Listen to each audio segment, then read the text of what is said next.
हो जाती है, उसको रोकने की ये जो पहल थी, वो कहीं न कहीं ज़रूर कारगर साबित हुई। लेकिन उसके अगले ही दिन यानी 1 जनवरी को जिस तरह से राजधानी लखनऊ में ट्रैफ़िक व्यवस्था बदहाल रही, उस वजह से ट्रैफ़िक विभाग के ऊपर तमाम तरह के सवाल खड़े होते हैं।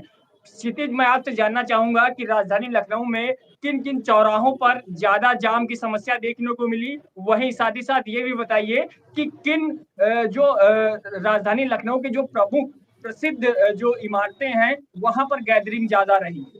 जी, मैं आपको सबसे पहले गैदरिंग के बारे में बता दूँ, अगर आप राजधानी लखनऊ में रहते हैं, तो पुराने लखनऊ में अगर जाएँगे, तो क्लॉक टावर से रूमी गेट के पीछे से होते हुए अगर आप निकल रहे हैं और आप शहीद स्मारक तक के सही तरीके से इस समय मैं मौजूदा स्थिति बता दूँ, तो अभी भी नहीं पहुँच सकते। मेरे कई लोगों से बात हुई, कई जर्नलिस्टों से भी बात हुई, जो कवर करने के लिए वहाँ पर जा रहे थे, तो अपने समय से वो नहीं पहुँच पाए। अगर उनको दूरी अगर 15 मिनट लग रही थी, तो वो 15 मिनट की दूरी वो तब्दील हो चुकी थी 1 जनवरी 2023 को 2 घंटे में। तो समझ सकते हैं कितनी स्थितियां खराब थी। इसके अलावा अगर मैं वहां क्लॉक टावर की गैदरिंग की बात करूं, तो गैदरिंग मतलब से ज्यादा थी। इसके बाद अगर मैं बात करूं लखनऊ चिड़ियाघर में, फिर से बताऊंगा, काफी लोग आए थे, हजारों की संख्या में दूर दूर से लोग आए थे। 10-90 चौराहे की बात करूं तो सुबह काफी लोग आए हुए थे। इसके बाद अंबेडकर पार्क की बात करूं, तमाम यहाँ पे कई पर्यटक स्थल में भीड़ काफी ज्यादा थी। लेकिन ट्रैफिक व्यवस्था की जो आप बात कर रहे हैं, ट्रैफिक व्यवस्था कहीं पे नहीं सही थी। मैं विधानसभा के पीछे की बात कर रहा हूं, बर्लिंगटन चौराहे की बात कर रहा हूं। अभी रिसेंटली मेरे पास अपडेट आए, फिर से क्लॉक टावर के आसपास की जो क्षेत्र है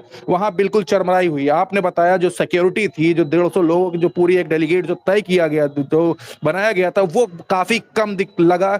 और जो वो ट्रैफिक पुलिस थी, वो जो सिविल पुलिस थी, लगातार कहीं ना कहीं सिर्फ हैंडल करने के लिए ही सक्रिय दिखाई दी। दूसरी बात करूं, अभी कोरोना की जो गाइडलाइंस की जो बारे में बात करी जा रही है, जो कानपुर में जो अभी हैंडल करने के लिए जो स्टार्ट कर दिया गया है, राजधानी लखनऊ में कहीं पर भी बात करूं तो मास्क को लेकर के अभी कुछ भी नहीं था। लग रहा है कि अभी आने वाले समय में मास्क को लेकर के फिर से सक्रियता बरतना स्टार्ट कर देंगे।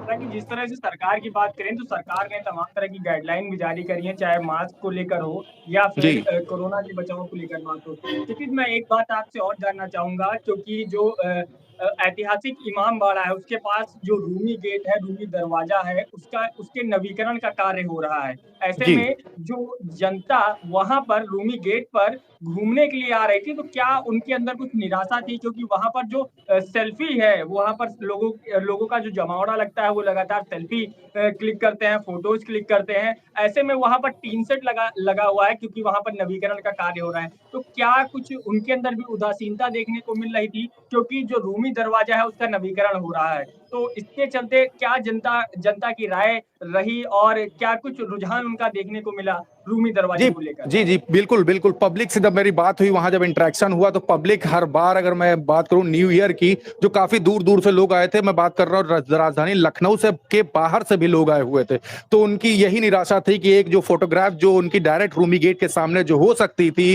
वो नहीं हो पा रही थी। और दूसरी चीज, जो वहां पे जो आप जो टीन शेड की अभी बात कर रहे हैं, उस टीन शेड के वजह से जो गाड़ी जो थ्रू जो निकल जाती थी नीचे से, वो पीछे से घुमा करके रास्ता, घुमावदार रास्ता दे रखा है, जो पार्क से होकर के गुजर के जाता है, जिसके कारण एक लंबा जाम लग रहा था। और उसके अलावा आपको बता दूं, पीछे से घूम करके एक और रास्ता है जो लेफ्ट से कट करके आ जाता है चौराहे पर, उस वजह से भी काफी जाम लग रहा। तो उस प्लेस पे उस जो चौराहे की मैं बात कर रहा हूँ, रूमी गेट के आसपास की, सबसे ज्यादा ट्रैफिक वहां पर देखने को मिला। और सेकंड नंबर पर राजधानी लखनऊ के मैं बता दूं तो 10-90 चौराहे के आसपास का जो क्षेत्र था, वो काफी गैदरिंग था। वहीं पे 10-90 चौराहे से अगर मैं बात करूं तो 1 किलोमीटर की रेंज के अंदर ही मुख्यमंत्री आवास है, पास में हजरतगंज है। अगर अभी मैं इस समय, जिस समय लाइव चल रहा है हमारा, अगर इसी समय की बात करूं, तो आप अगर मुख्यमंत्री आवास से अगर आप हजरतगंज चौराहे तक अगर जाना चाहते हैं, या केडी सिंह बाबू तक के जाना चाहते हैं चौराहे तक के, तो आप करीबन 1 से 1.5 घंटा आपको लग जाएगा, जो कि समय आप 15 मिनट का ही लगना चाहिए।